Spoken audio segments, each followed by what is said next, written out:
Due pastori di 65 e 23 anni sono rimasti intrappolati per ore ieri 19 gennaio nel Nuorese, mentre un fiume in piena travolgeva tutta Urzulei.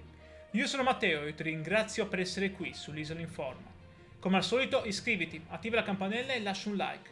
Per te sono pochi clic, mentre per me è un aiuto enorme. Aiutami a diffondere notizie della nostra terra.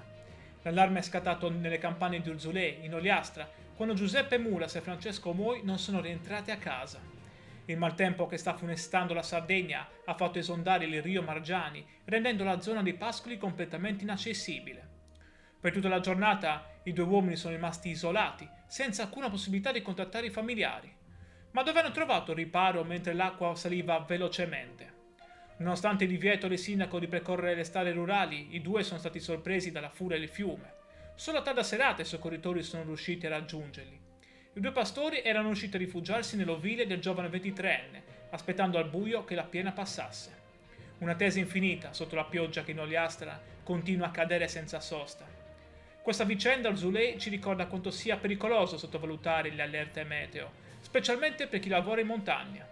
Poteva finire in tragedia, ma fortunatamente stavolta raccontiamo un lieto fine. Cosa ne pensi di questa storia?